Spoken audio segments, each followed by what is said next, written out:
Welcome back to another episode of Magical Insight with Luke Hillis, broadcasting from my beloved home, Fairfield, Iowa. It is early May and it is still coat weather. So, hey, if you have a need for variety, Iowa's a good place to be. You never know what you're going to get. So the topic of today, this is a show, by the way, if this is your first episode, about tools, practices, and perspectives for increasing fulfillment and success in life. And today, what I will be talking about is a tool of productivity. One that has had if I think of the big transformations in productivity for me over the last 6 months, this is at the top of the list. So if you're looking for something to help expand your productivity in a game-changing way, I highly recommend to you what I'm about to say. And when I say productivity, what I'm specifically referring to is accomplishing tasks and also having peace of mind in the process. So, I read a book called Getting Things Done. Getting Things Done, that's the name of the book. Getting Things Done, you can abbreviate that as GTD, which is also a name for the book and for the method. It's called the Getting Things Done method, or the GTD method. And it's a system.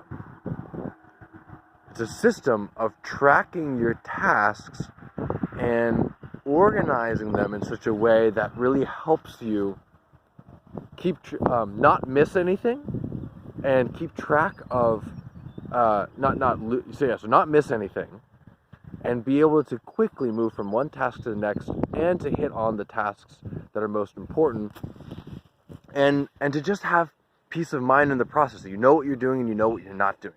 Because a large part of stress in any task thing, whether it's your home or in my case, I use it mostly for work, is just thinking, oh gosh, there's so much stuff that I'm forgetting and I don't even remember what it is.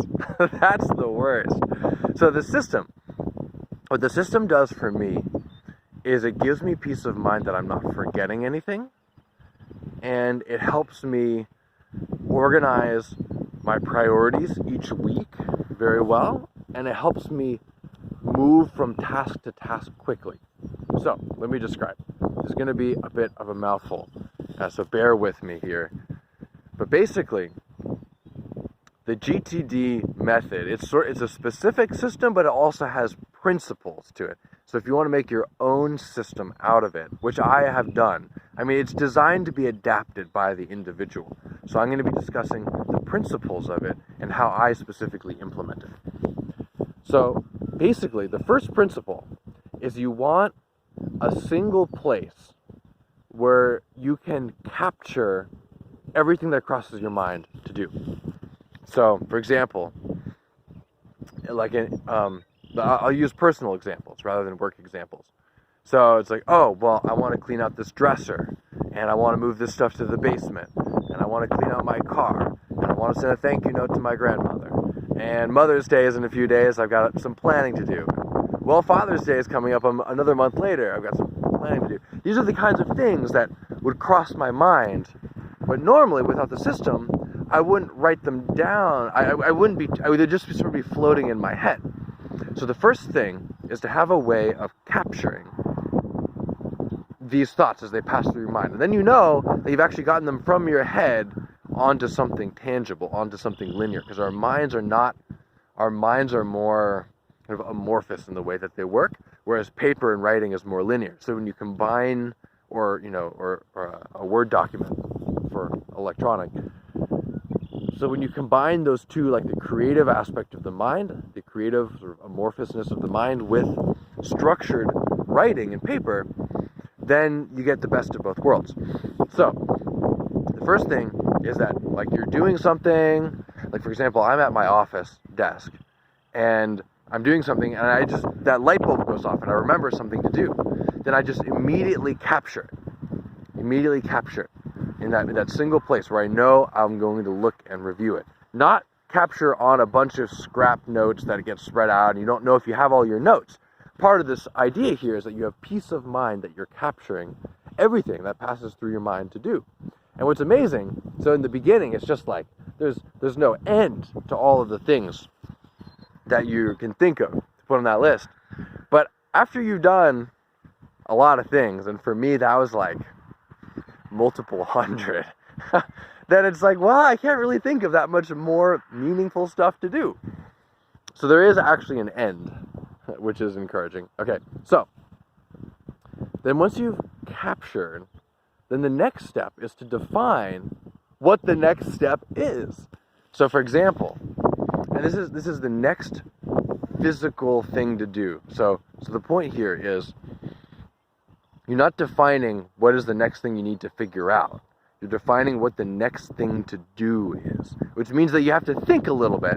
What needs to happen? It requires a little bit of thinking.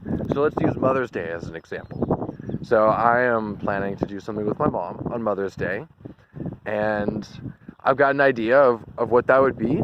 So we get some food from somewhere, and I would say the next step for me is to call the place where we're going to get food from and make the plan of what I'm wanting to get. So the next thing then is to pick up the phone and call, such and such a place. See, now I had to do a little bit of thinking. I had to do some assessment. Well, what is the next thing? What decisions do I have to make in order to do that next step? And so I made that, and then I write down that next step. Okay, call such and such a place. And now, when I look back at my list of things to do, I can see, oh, I'm going to call that place. And I don't have to go through that whole thinking process again. Okay, so here's the death of to-do lists. For example, if you write to-do lists like what I was just describing. Okay, clean the car, plan Mother's Day, plan Father's Day, send a note to grandma, blah, blah, blah. Every time you look at that list, it's going to be intimidating because you're going to have to figure out every time, oh yeah, what is the next thing to do? Because writing the note, even writing a letter to my grandma for a thank you note, it's actually not as simple as it sounds.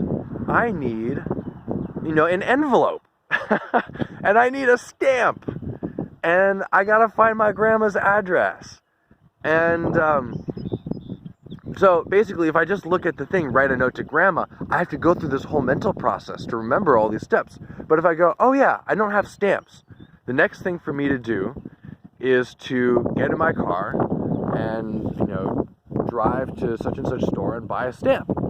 Then I can just look at that and go, oh yeah, I can do that. That doesn't require any extra thinking.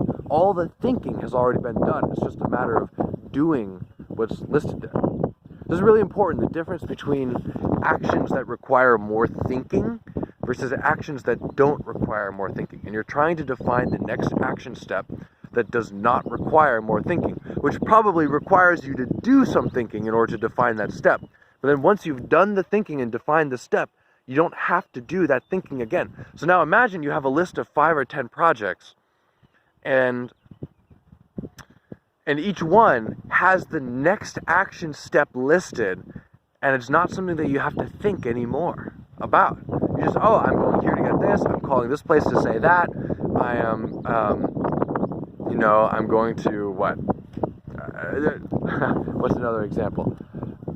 Those fit the examples already. So you have these, I'm going to email so-and-so with this question, or these kinds of things. You've already done the thinking, and then you capture what that next step is, having already done the thinking. And when you look at that list, it's not intimidating because you don't have to think about it. That's key. That's really key. And then the third important element here is that you should be doing a weekly review of your lists to determine what's still relevant to do, if there's new action steps, because basically you want your list to always be relevant. So when you look at your list, it's always relevant stuff. If you're having to sort between what's relevant and what's not relevant, then you won't want to look at the list, because once again, you're having to think when you look at the list. You want your list to not require any thinking. So once a week, if you clear out stuff, well, actually this doesn't need to be done, or I did do this, then it'll always stay relevant.